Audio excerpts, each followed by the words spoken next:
A legacy of lifetime.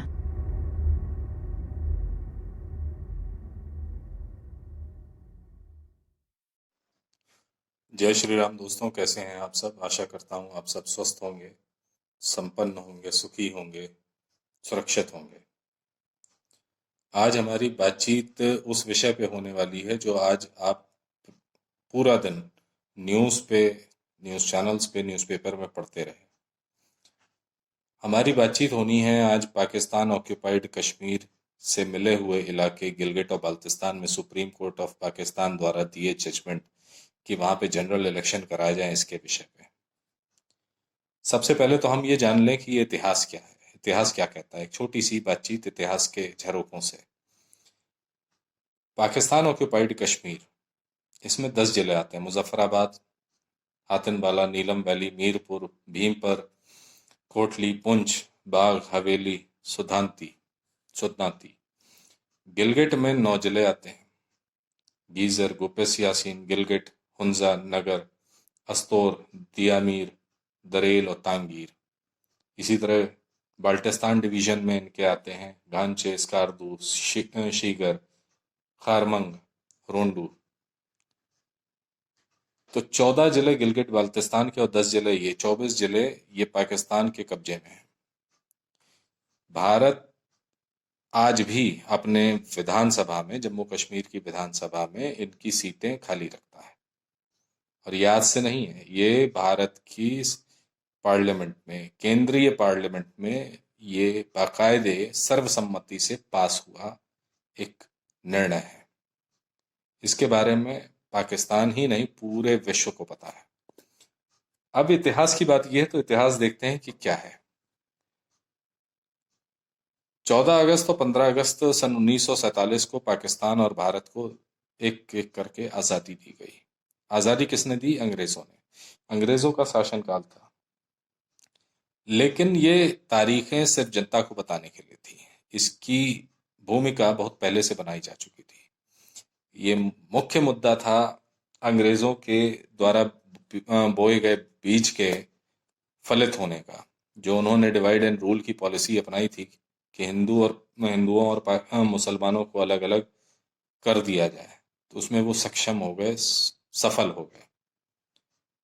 200 साल उन्होंने राज किया और जाते जाते भी एक ऐसा फोड़ा हमको दे करके गए जिसको हमारे जो तत्कालीन उस समय की सरकार थी, उसने पता नहीं किन परिस्थितियों में उसका इलाज करना उचित नहीं समझा। ये मुझे, मेरी समझ के बाहर की बात है।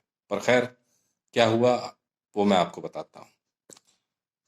आप अगर जहन में, दिमाग में जोर डालेंगे तो जो पूरा नक्शा जम्मू कश्मीर का आज भारत अपने हिस्से में दिखाता है, उसके ऊपर अगर आप देखिए तो एक पट्टी अफगानिस्तान की आती है, जिसमें अफगानिस्तान, रूस और भारत अगर सड़क मार्ग से जुड़े तो ब्रिटिश अंपायर के लिए बहुत बड़ा खतरा।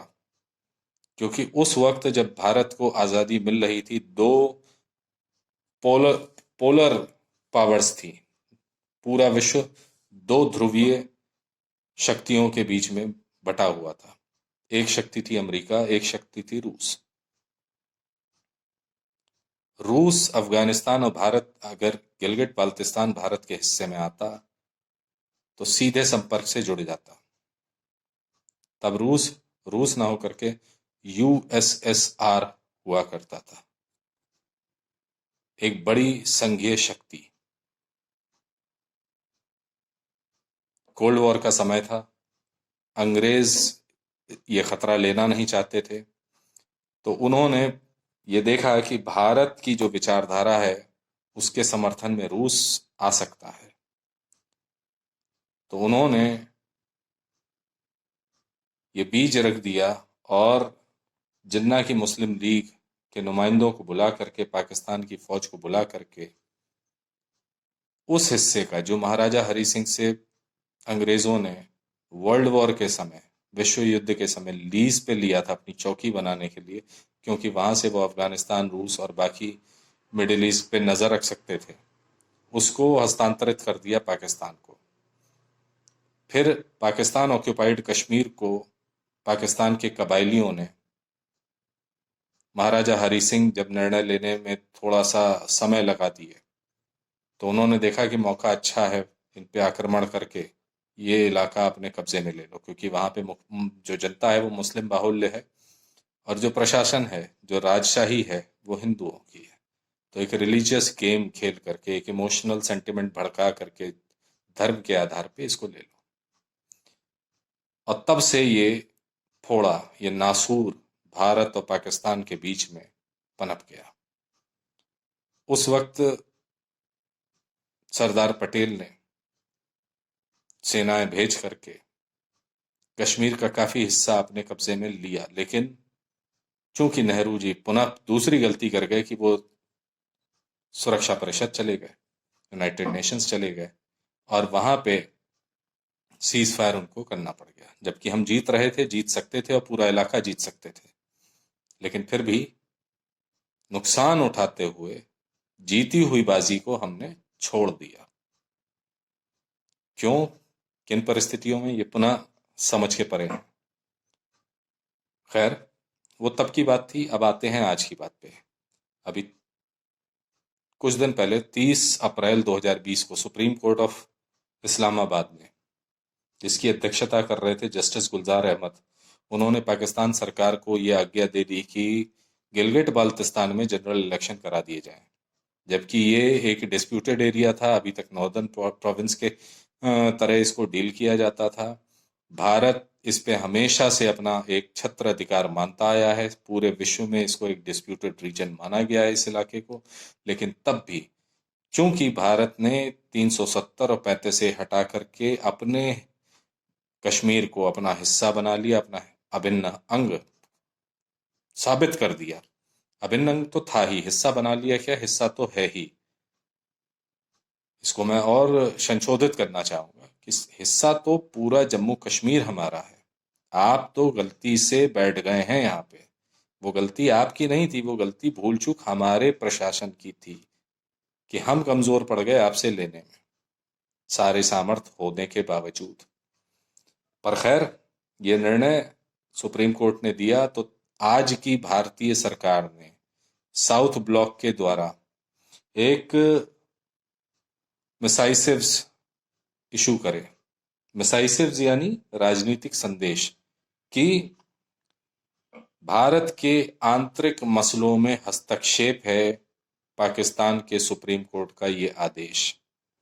चूंकि जम्मू कश्मीर पूरी तरह से भारत का अभिन्न अंग है और आज भी इन 24 के 24 जिलों की सीटें खाली रखी जाती हैं भारत की विधानसभा में, तो इसके लिए एक डमार्श इशू किया गया भारत सरकार के द्वारा। डमार्श यानी नीति परिवर्तन के लिए दिया हुआ आपत्ति पत्र, कि पाकिस्तान की सुप्रीम कोर्ट अपने द्वारा दिए गए निर्णय को पुनः संशोधित करे, और न सिर्फ संशोधित करे बल्कि पाकिस्तान अपने कब्जे को पूरी तरह से खाली करे, पाकिस्तान ऑक्यूपाइड कश्मीर, गिलगिट और बाल्टिस्तान से। मैं आज पाकिस्तान सरकार और भारत सरकार दोनों से परस्पर संवाद करना चाहता हूँ। सबसे पहले शुरू करते हैं पाकिस्तान सरकार से। पाकिस्तान के हाई कमिश्नर मोइनुल हक दिल्ली में बैठे हैं, पाकिस्तान के एम्बेसडर हैं भारत के अंदर, चाणक्यपुरी दिल्ली का मजा ले रहे हैं। एक परिवारदार पढ़े लिखे आदमी हैं, एक बिटिया दो बेटों के पिता हैं, हाईली क्वालिफाइड हैं। पाकिस्तान जहाँ पे इलिटरेसी की परसेंटेज 80% के आसपास है, वहाँ पे पढ़े लिखे फॉरेन सर्विसेज में पाकिस्तान से अपना करियर 1987 से शुरू करने वाले एक सूट बूट पहनने वाले व्यक्ति हैं। तो आशा करता हूं कि मैं जो बात कहने जा रहा हूं वो उनके समझ में आएगी कि पाकिस्तान हमसे 3 युद्ध पहले ही हार चुका है। पाकिस्तान के 2 टुकड़े भारत पहले ही कर चुका है। छद्म युद्ध आपके आतंकवादियों ने आज लगभग धरातल से अपना वजूद खो दिया है।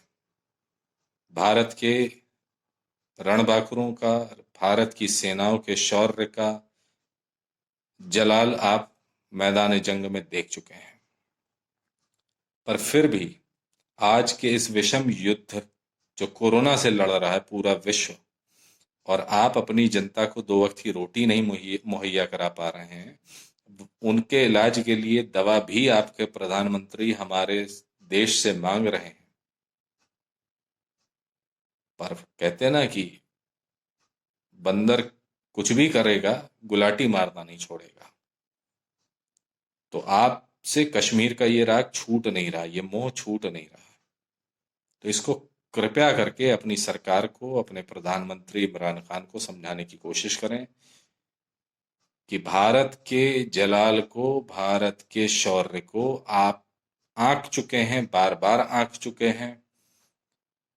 और इस बार की सरकार के पिछले कार्यकाल को, अभी तक के कार्यकाल को, दोनों को याद करें।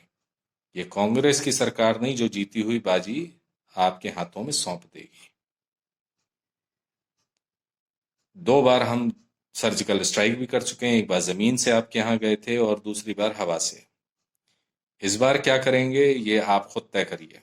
अगर एक पड़ोसी होने के नाते सौहार्द से रहना चाहते हैं तो इस तरह की खुराफातें करना बंद कीजिए, क्योंकि आप ये सोचते हैं कि आप वहां बैठ करके कुछ भी करेंगे पूरा विश्व देख नहीं पाएगा। तो यहाँ के पे बैठे हर व्यक्ति के पास आपके बारे में जानकारी है। भारत अपना बड़प्पन दिखाते हुए आपके नागरिकों, आपकी जनता पे अपनी इंसानियत का परिचय देते हुए आपको उस दंड को देने से बचता रहा जिसके आप अधिकारी हैं। आपने कोई काम ऐसा करने से छोड़ा नहीं कि आपको वो दंड दिया जाता कि आपको समूल नाश कर दिया जाए। पर फिर भी आपको नहीं समझ में आ रहा है। तो ये एक आखिरी चेतावनी समझिए, एक पड़ोसी की आपसे इल्तजा समझिए। इससे ज्यादा शराफत की भाषा शायद समझ में नहीं आएगी आपको।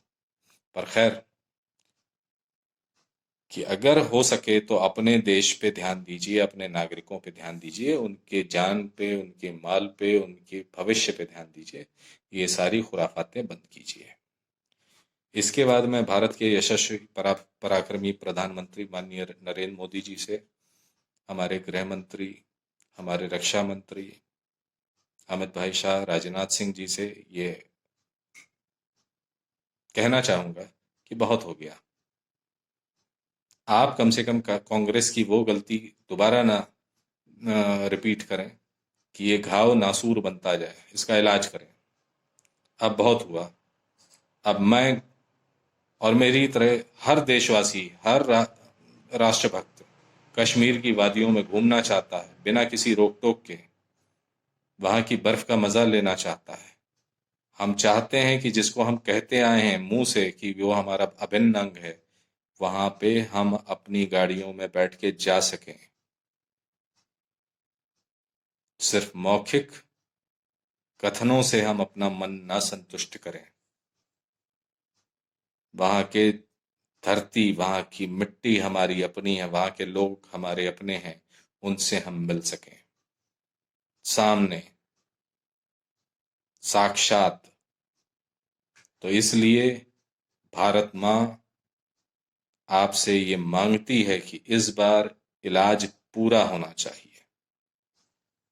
कोई सर्जिकल स्ट्राइक नहीं, कोई छोटा मोटा ऑपरेशन नहीं, पूरा इलाज।